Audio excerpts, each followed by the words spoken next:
If there's one thing we've learned about business and life, it's that people are the X factor. They constantly surprise us, both in amazing ways and not so much. We're Ben and Syya, and welcome to the On This Business Bytes podcast. This show is all about real life things we all deal with every day, how they relate to business, and how to make some sense out of our daily chaos. Welcome to the show.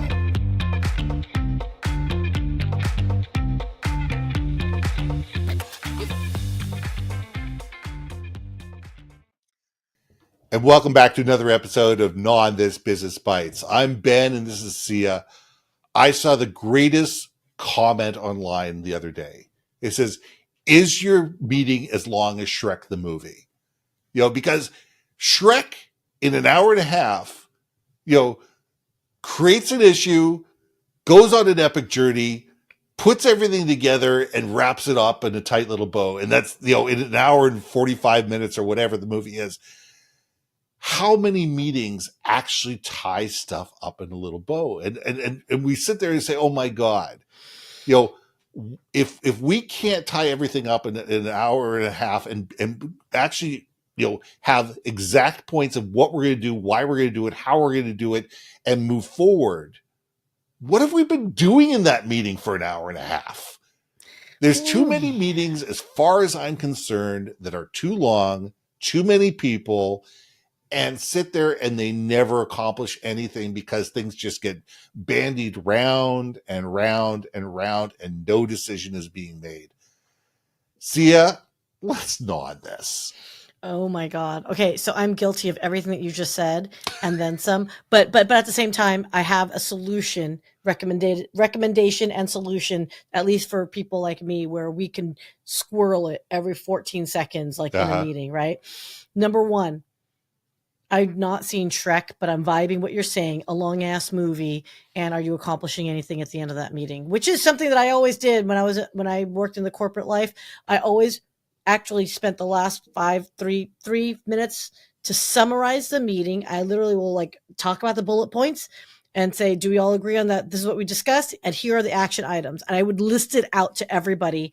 And of course, whether people listen or not, really fine. I mean, it'd be nice for people to agree and actually listen, but it was really me for in the next meeting, that would be part of the agenda of here's what we accomplished. It was discussed, boom, right? I will say have an agenda as the number one. And then at the very end is list what you guys discussed, summarize, and then action item. But that agenda is so critical. I literally had a meeting this morning. But there has to be action items specifically pointed at Syya, your job is to do this by this date and report back to me. Ben, your job is to do this by a certain date under these terms and conditions and report back to me. And we need to be able to decide that we're going to be able to move forward with this, and this by this date based on this budget thing and have that kind of thing. It is amazing to me without actionable items where people are tied to whether it succeeds or fails, meetings go nowhere. So I was going to add to that. Let's take a step. Let's remove ourselves from the meeting itself. Yes. Let's define meeting, because I think that's a problem that is often have. Because again, bring it back to what I do with my clients is I will have operational meetings. Yes. Which is we're going to meet once a week just to make sure everything is running smoothly. Are we hitting the weekly performance that we agreed to? Do we see anything immediately that we got to resolve that is regarding the execution? Right. Literally task-based meeting. Task-based meeting. And those should be fairly short. Yes. Because it should be just like a pulse check, not a freaking tune-up check. It's just a pulse check. Right. The monthly meetings is more of the aggregate of what you've taken from the performances of each week, and you look at the results of it, not the tactics, but you look at the performances to say, hey, in this month, did we achieve the monthly goals that was created months ago or whatever, right? Yeah. And if not, we need to pivot. And then it goes back to the weekly meetings to execute on that pivot change and recommendations. Then there is a quarterly review to say, okay, within each month we've pivoted and we've made adjustments. Do the final results of each month and the adjustments we've made still get us on that path to that annual goal that we put to? Have we accomplished that quarterly goal? Yes. Right. And then repeat. The meetings of each one are very different and they serve different purposes. I make this mistake myself. Ben, I don't know if you do or don't. Sure. I sometimes throw that tactical crap into the monthly. And I get it. Maybe you set aside in your meeting, if it's an hour-long meeting, 15 minutes to go over the tactics. Are we leveraging the right resources at the right time with the right skill sets and their interest levels, et cetera? Are you using the team correctly, right? And I created an ideation meeting. I created an ideation meeting, which is all about, white piece of paper, blue sky, what can be. And I think that that type of meeting may or may not have actionable items attached to it. It's sitting there going, it says, look, let's talk about where we are, where we want to go, and what's worked, what hasn't worked, and what could we do better. And I think that's a completely different type of meeting than the meetings that you're talking about, because you're right. Is it a quick pulse? Is it a check-in to make sure that we're on track, or is it a tactical meeting? What are we trying to achieve with this meeting? But I think that what it comes down to is, do you have the right people in the right meetings at the right time? Great question. And I think what I do, and hopefully people do, is, first of all, there's the Jeff Bezos philosophy is you never have more than the number of people you can feed with 2 pizzas in a meeting. If you can't feed all the participants with 2 large pizzas, you got too many people in the meeting. And the trick is to sit there and say, sending out an agenda 3 to 5 days ahead of time and says, this is what it is. You have 12 hours to add something to this agenda. If you haven't added anything to the agenda, the agenda's locked. That's it. If you can add value to this meeting, please show up. If not, say, listen, please just send me the notes. Yep. And it's a matter of being very responsible with everybody's time, to be able to sit there and say, look, we can't live in ongoing meetings. I have literally stepped into an executive board at 8:00 in the morning and walked out at 5:00 at night. And it went from meeting to meeting to meeting. We didn't leave. The core people didn't leave, and minions came in and came out and were given instructions of what to do next. And at the end of the day, I had no idea what we just had discussed. Bingo. You're not giving yourself time to actually digest what the hell you talked about. Exactly. So okay, there's that problem where it's like meeting overload. Same to me. The meeting overlords overload you. Yes. Bingo. Yes. So there's that. There's also oh my God, you got me all excited about overlord. Now I just lost my thought. Welcome to my space in my head here. Yes. This is a different side of it, which is, there are people who are like, I do not want to be in these meetings. I don't want to go to this meeting. If I don't need to be in this meeting, just give me the action items. If one has to be me, then I can ask the relevant people. Maybe that's the way to do that, is if you're not in the meeting, to say, Ben, you've got an action item, ask Syya the details. Right. I think that helps, because as opposed to them going out, I have to read all the meeting notes. What the hell? No, just go to Ben. Ben knows what your action items are. Right. But the other side of it is the feelies. I had a recent situation where one of the quote key leaders of my clients was not invited to a social media marketing meeting because the owner didn't think that they'd know or care about it. And it turned out they cared very deeply about it. And so now we're scrambling to clean it back up now. Right. Like, no, we're not trying to do anything behind your back, people, but there's nothing for you to contribute here.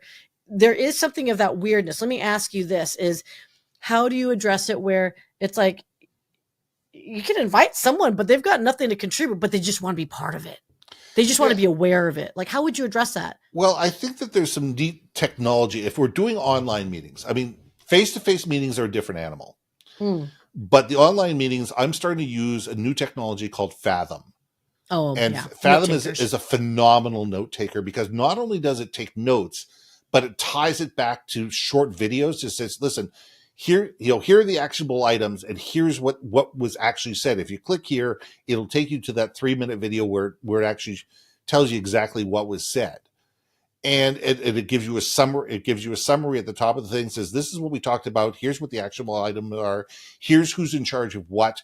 And you have this ongoing record of what happened. So you can go back to it in 6 months, and not only do you have a summary, but you have actually videos of who said what, where, and when, so you can go back to the exact words that they came to. And those videos can be shared with people that are not in the meeting. It says, look, I appreciate you couldn't make the meeting, but you can watch the whole video, the whole 2-hour-long video, or here's the summary points. Just click on the little pizzas and you can do that. So it enables people to not have the FOMO, because that's what it really is. When people aren't invited to a meeting, a lot of the time it's FOMO. Like, why did so-and-so get invited to the meeting and I didn't get invited to the meeting? And, why is their opinion better than my opinion? Blah, blah, blah, blah, blah. And, you can't have 100 people in a meeting, and you can't have 100 people speak in a meeting. It just doesn't happen. That's true.